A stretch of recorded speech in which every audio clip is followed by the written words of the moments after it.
Oh, hello. I didn't know you were here. Just kidding. Of course I knew you were here. Why else would I be here? Today I'm gonna make one of my favorite dishes. Do I say that a lot? I mean it. That's because I handpick all of these recipes. I think a lot of people love chicken parm, but they eat it at restaurants more than they eat it at home. Probably because, I don't know, they don't like frying, but I love making it at home. It makes everybody so happy and so excited. I think it's totally worth it. I purchased chicken breasts that I'm gonna make into my own cutlets because it's less expensive and it's not very hard. The first thing that you need are 8 chicken cutlets. So just cut them in half horizontally. Use a sharp knife. And then you can pound them with the palm of your hand. You can also do this with a meat mallet.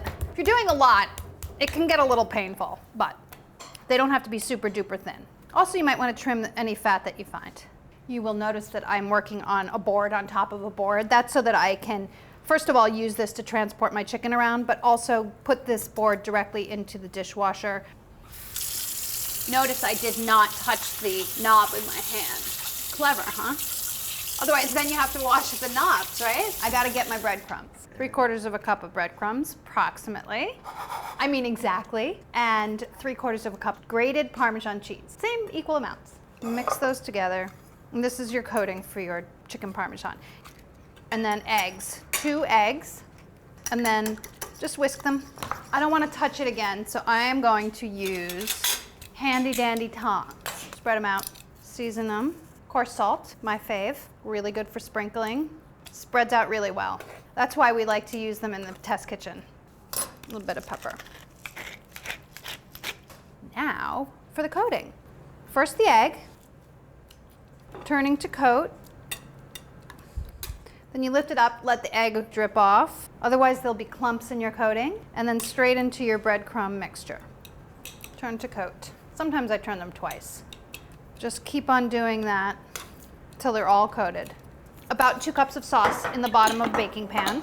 Of course, you can make your own sauce, and we have some great recipes on our website. Fry the chickens, the little chickens. A couple tablespoons of olive oil per batch. Normally, you would use about 1/4 of an inch of oil to fry these cutlets, but we're trying to be a little, aware of how much fat we're using. Let it get hot. How do you know when it's ready?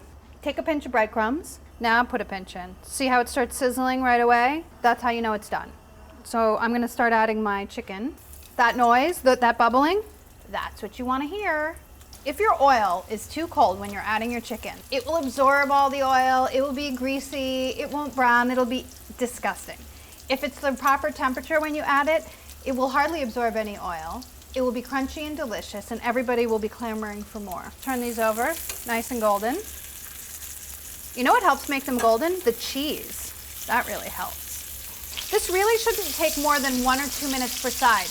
And you're gonna finish them in the oven. Actually, you're gonna finish them in the broiler. So don't forget that they're gonna cook slightly more once they're under the broiler.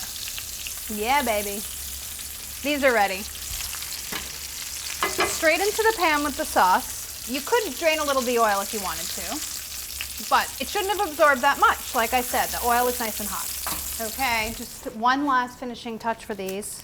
Some mozzarella cheese. If you can get fresh, that's great. If you can't, just use regular. It's totally fine. 1 or 2 slices for each cutlet. Now you could do this ahead of time if you wanted to, and then put it in the oven to heat through. But because I'm doing it straight through right now, I'm just gonna put it in the broiler because these are cooked, they're hot. All you need to do is get the sauce bubbling and melt your cheese. Beautiful. Pretty, right? Oh my gosh, that looks good enough to eat, doesn't it? Just like your neighborhood Italian restaurant, but probably better because you made it yourself.